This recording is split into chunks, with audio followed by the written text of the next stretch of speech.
পরিবেশ রক্ষায় সবাইকে একসঙ্গে কাজ করার আহ্বান জানিয়েছেন প্রকৃতি বন্ধু বীর মুক্তিযোদ্ধা মুকিত মজুমদার বাবু।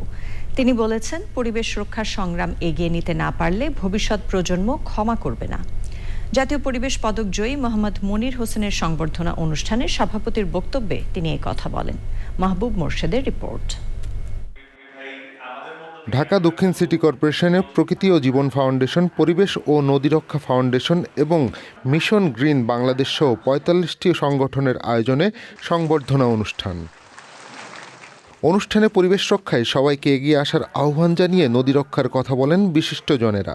নদী বন্ধু মোহাম্মদ মনির হোসেন শুধু ব্যক্তিগত সম্মান অর্জন করেননি, বরং পরিবেশ ও নদী রক্ষা নিবেদিত সকল মানুষের সংগ্রাম ও স্বপ্নকে জাতীয় স্বীকৃতি পর্যায়ে পৌঁছে দিয়েছেন।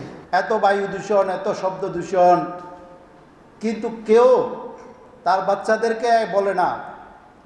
সবাই বলে তুমি ডাক্তার হবে, ইঞ্জিনিয়ার হবে, একজনও কি বলে? কেউ বলছে বাবা তুমি পরিবেশবিদ হইও।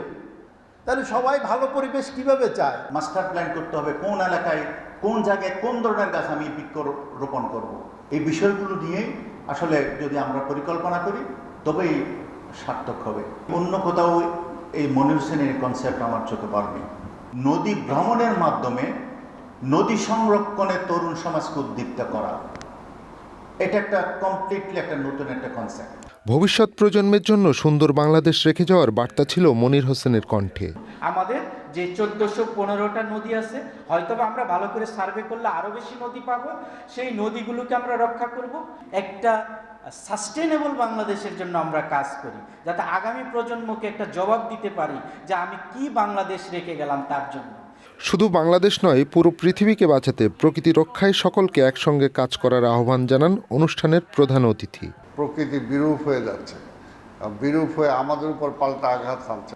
আজকে শুধু বাংলাদেশ না, সারা পৃথিবী যদি বাঁচাতে হয় তাহলে প্রকৃতিকে রক্ষা করতে হবে। তো সেই কারণে আমরা যদি সুস্থভাবে বেঁচে থাকতে চাই, পৃথিবীটাকে বসবাসযোগ্য রাখতে চাই, তাহলে আল্লাহর যা সৃষ্টি করেছেন সেগুলোকে সেইভাবে আমাদেরকে রক্ষা করতে হবে। আজকে বীর মুক্তিযোদ্ধা জনাব মুকিত মজুমদার বাবু, প্রকৃতির বন্ধু, আসলে আমি তার কাছে গ্রেটফুল এবং আমরা সবাই গ্রেটফুল। প্রকৃতির জন্য সে নিরলসভাবে কাজ করে যাচ্ছে।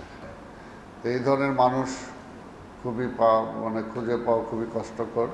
পরিবেশ প্রতিবেশ রক্ষা এবং ভবিষ্যৎ প্রজন্মের জন্য বাসযোগ্য ধরিত্রী বিনির্মাণে সকলের সমন্বিত পদক্ষেপ নেওয়ার আহ্বান জানান প্রকৃতি বন্ধু প্রাণ প্রকৃতির মানুষ মুকিত মজুমদার বাবু। আমরা কি দেখছি? নদীগুলো কলুষিত, জলাশয়গুলো ভরাট হয়ে যাচ্ছে। যে গাছ আমাদের সারা বাংলাদেশে সবুজে ছেয়েছিল, সেখানে বিবর্ণ একটা অবস্থা। পরিবেশ প্রকৃতিকে ভালো রেখে, নদীকে ভালো রেখে আমাদের সামনে এগোতে হবে। কারণ প্রকৃতি যদি ভালো না থাকে তাহলে কিন্তু আমরা কেউ ভালো থাকতে পারবো না, আমাদের ভবিষ্যৎ প্রজন্ম ভালো থাকতে পারবো না।